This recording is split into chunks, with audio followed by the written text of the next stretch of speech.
Bienvenidos a esto que es Python desde cero hasta Machine Learning. El día de hoy hablaremos de funciones y módulos. Cuando nosotros deseamos empaquetar información, llámese varias instrucciones o varias operaciones para realizar algo, una de las formas de empaquetar esta información es a partir de lo que son las funciones. Estas funciones nos permiten realizar múltiples operaciones a partir de un simple nombre, y nosotros podemos también usarlas cuantas veces querramos. En este video también hablaremos de módulos, ya que los módulos se pueden considerar un paquete de funciones. Dentro de Python hay diferentes módulos, tanto para graficar, para hacer operaciones aritméticas, operaciones matriciales, operaciones con procesamiento de imagen, y cada uno de estos módulos tiene funciones muy definidas para algún propósito en particular. Entonces es muy importante conocer en qué consisten la estructura de una función y la estructura de un módulo. Recuerda que estás en Profe Hugo Tutoriales, regálanos un like, suscríbete al canal, ya que estaremos subiendo continuamente material a esto que es Python desde cero a Machine Learning. Si estás listo, comencemos. La estructura de una función consta de varias partes. En primera instancia, lleva una palabra reservada para definir qué es una función, el def, un identificador o nombre para lo que es la función, y sus argumentos o una lista de parámetros que nosotros deberemos introducir para hacer operaciones con ellos. Dentro de esos parámetros pues pueden ser valores numéricos, pueden ser cadenas de caracteres, de strings, pueden ser imágenes, pueden ser listas, pueden ser tuplas o diccionarios. El caso que son datos con los cuales va a generar operaciones esa función. Y bueno, esto va seguido de dos puntos. Y dentro de esa función pues va el contenido, el cuerpo o la cantidad de instrucciones que vamos a requerir que haga dentro de esa función. Si nosotros deseamos que regrese algún resultado, entonces llevará la palabra reservada return con la variable que deseamos que nos regrese como resultado, que en este caso es z. Algo muy importante en las funciones es que la indentación denota pertenencia, por lo cual el renglón que dice z es igual a x más y, el print y el return z, como están desplazados desde el origen del programa una indentación, entonces estas tres instrucciones pertenecen a la función suma, que está empezado por def. ¿Y cómo se manda a llamar una función? Pues bueno, para poder hacer la llamada a una función, algo importante en un programa es respetar las indentaciones, ya que en este caso, por ejemplo, podemos ver una línea de la parte izquierda donde el def está alineado con el print, el resultado y el otro print. Entonces esto puede ser tanto la declaración de la función como el programa principal, y aquello que esté indentado un poquito pues es el contenido, en este caso de la función. Por ejemplo, cuando ejecutamos este código, pues lo primero que se hará es imprimir iniciando programa, y cuando mandamos llamar resultados igual a suma con el 5, 6, entonces el 5 se está introduciendo a x, el 6 se está introduciendo a y internamente dentro de la función se está generando z es igual a x más y, la suma del 5 y el 6. Enseguida se ejecuta la de print operación realizada, y finalmente el return z me regresa el valor del resultado de esa operación. Y en este caso pues se aloja en la variable de resultado que hemos puesto anteriormente a la función suma. Una vez que ejecutamos la tercera instrucción, que es el print resultado, pues simplemente se jala el valor que se haya generado a través de la función. Y esto puede ser cualquier tipo de variable, pueden ser valores enteros, flotantes, pueden ser listas. Por ejemplo, como en este caso donde yo tengo z1 es igual a x más y, z2 es igual a la resta, se imprime operación realizada y me regresa los resultados de Z1 y Z2. Entonces cuando yo inicio el programa, en este caso print iniciando programa, se imprime este letrero. Y luego aquí le estoy diciendo en resultado 1 y en resultado 2 vas a guardar lo que me retorne la función de operaciones con el valor de 5 y el 6. Entonces el 5 y el 6 se introducen a X y Y, se generan las operaciones de Z1 y Z2 y una vez hecho la impresión de operación realizada, pues me retornará los cálculos que generamos. Z1 se vendrá a res 1 y Z2 se vendrá a res 2. Finalmente pues puedo imprimir la información.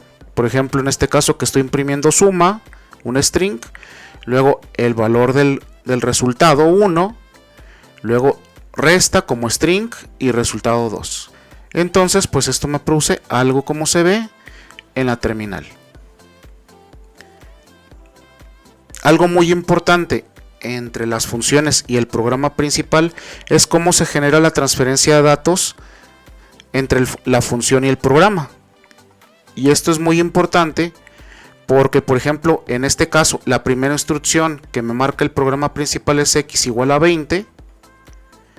Y luego mando llamar la función asigna x, donde se introduce ese 20. Luego está la instrucción de print y se imprimiría el 20. Sin embargo, algo que hay que cuidar es que la información se introduce como una copia. El x igual a 20 se introduce como una copia a la función asigna, y cuando yo le digo después del print x que x es igual a 10, no es la misma variable, no es la misma x. X viaja como copia, pero la x que está en el programa principal y la x que está en la función asigna no son iguales. Entonces, este x igual a 10 que yo lo coloqué al final de la función, yo esperaría que se aguarde esta información en x. Sin embargo, la x que está adentro de la función y fuera en el programa principal no es la misma x, por lo cual cuando yo le ordeno en la parte de afuera imprimir x, el valor sigue conservándose en 20, ya que la x de adentro de la función y la x de afuera no se actualiza, no es la misma información, a pesar de que se llamen igual en el programa. Esto pasa en las variables que le llaman inmutables, es decir, que no cambian su valor desde el programa principal hacia la función, no van a cambiar su valor. Y esto ocurre principalmente con las variables enteras, las variables flotantes, los booleanos y las tuplas. Hay otro tipo de datos que son los mutables, donde estos sí pueden cambiar su contenido desde el programa principal hasta lo que es la función. En este caso, las listas, los diccionarios y los sets. Esto pasa en las variables que le llaman inmutables, es decir, que no cambian su valor desde el programa principal hacia la función, no van a cambiar su valor. Y esto ocurre principalmente con las variables enteras, las variables flotantes, los booleanos y las tuplas. Hay otro tipo de datos que son los mutables, donde estos sí pueden cambiar su contenido desde el programa principal hasta lo que es la función. En este caso, las listas, los diccionarios y los sets. Un ejemplo para las variables mutables, por ejemplo, es si yo genero una lista, en este caso el data con esa lista, el 1, 2, 3, 4, 5. Entonces cuando yo asigno esa lista de datos a data y luego la mando a imprimir, se imprime tal como viene en la terminal.